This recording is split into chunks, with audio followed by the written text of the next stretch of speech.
Di sini saya bakal ngajak kamu ke situasi yang kayak gini. Coba kamu bayangkan, kamu ini lagi deket sama seorang wanita yang namanya Ratu. Dia ini teman kerja kamu dan kamu udah PDKT sama si Ratu kurang lebih 6 bulan. Tapi nggak tahu kenapa tiba-tiba kamu ini dapat info dari teman dekatnya si Ratu bahwa mantannya si Ratu ini ngechat dia lagi.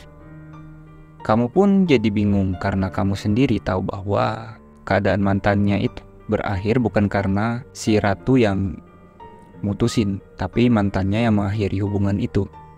Dan dengan itu, kamu bisa menyimpulkan bahwa Ratu masih memiliki rasa penasaran sama si mantannya. Terus, kamu juga selama 6 bulan ini tahu ketika kamu PDKT sama Ratu, kamu ini merasa bahwa si Ratu ini belum bisa move on. Kamu pun di kondisi ini ngerasa bahwa sia-sia 6 bulan perjuanganmu untuk PDKT sama si Ratu jika Ratu balikan sama mantannya. Dan kamu pun bingung harus lanjut apa enggak dalam hal ini. Kalau kamu tanyakan ke si Ratu, dia mau balikan apa enggak ke mantannya, pasti Ratu ini bakal bohong. Entah dengan alasan pokoknya nggak mau nyakitin kamu lah. Nah di sini saya akan kasih tips gimana caranya untuk mengetahui motif dan perasaan dari orang lain. Caranya adalah dengan mengajukan pertanyaan yang mengejutkan dan langsung pada intinya. Setelah kamu ajukan pertanyaan itu, kamu lihat deh wajahnya selama kurun waktu 3 detik selama kamu ngajuin pertanyaan itu. Selama ngajuin pertanyaan itu, mimik wajahnya akan mengatakan kejujuran dan setelah 3 detik dia akan bisa menyembunyikan wajahnya lagi. Kalau kamu praktekkan, kamu bisa lihat mimik aslinya di wajah dan semakin jelas di area sekitar matanya. Dan dalam 3 detik, kamu bisa mendapatkan informasi yang kamu cari. Oke, kita contohkan dengan kasus Ratu ini. Meski sebenarnya cara ini bukan cara yang tepat untuk memanipulasi si Ratu biar tetap stay sama kamu, tapi seenggaknya kamu gak penasaran lagi lah. Nah, kita bayangkan kayak gini. Kamu ajak ngobrol si Ratu, terus di tengah percakapan kamu ajuin pertanyaan yang langsung pada intinya. Kayak gini, dengar-dengar kamu membalikan ya sama mantan kamu Ratu. Terus kamu lihat deh matanya dan mimik wajahnya. Dan di mimik wajahnya itu akan memberitahu bahwa jawaban aslinya ada di mukanya itu. Kalau dia gelisah, kalau muka dia gelisah, mengalihkan pandangan, berkedip berkali-kali, atau justru kelihatan aneh di sekitar wajahnya, berarti bisa kita simpulkan dia ini ada rencana untuk balikan dengan mantannya. Dan kalaupun benar dia mau balikan sama mantannya, dia nggak bakal jawab dengan secara terang-terangan karena dia takut ngelukain perasaan kamu. Dan mungkin juga dia pengen menahan kamu untuk nggak pergi dari dia. Tapi setidaknya kamu sudah tahu apa jawaban aslinya. Oke, sekarang kita bahas untuk para manipulator.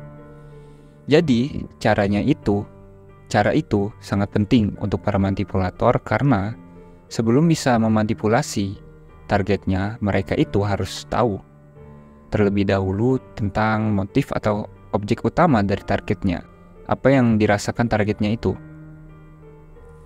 Dan dengan ini, para manipulator bisa mendapatkan info yang mereka butuhkan. Karena kalau kita nggak langsung tanya dan basa-basi dulu, misalnya kamu mau menanyakan sesuatu sama pasangan kamu, terus kamu awali dengan, "Yang, aku mau tanya." Kalau basa-basi gini, pasangan kamu bisa bersiap-siap dulu untuk pertanyaan selanjutnya. Dan kamu nggak mendapatkan jawaban yang jujur atau jawaban yang kamu butuhkan. Nah, tips selanjutnya untuk mengetahui motif dari targetmu, caranya adalah dengan menanyakan terus. Kenapa begitu?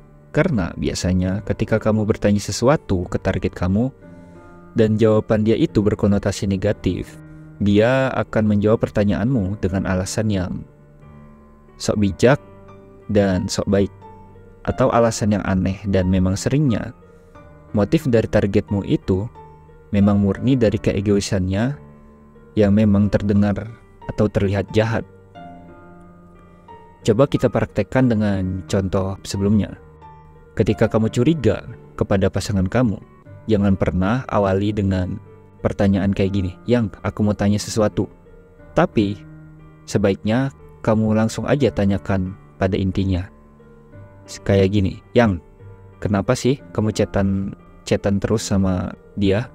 Atau kenapa sih kamu teleponan terus sama dia?" Pasti dia akan jawab dengan alasan yang sok bijak dan sok baik. Ya nggak apa-apa, karena emang kita sekelompok di tugas kuliah ini. Nah itu alasan baiknya atau alasan yang sok bijaknya.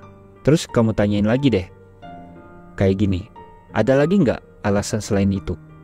Terus dia kan bakal jawab nih, "Ya karena aku nggak enak aja, soalnya aku nggak ikut ngerjain tugasnya dan biar kelihatan aktif aja yang."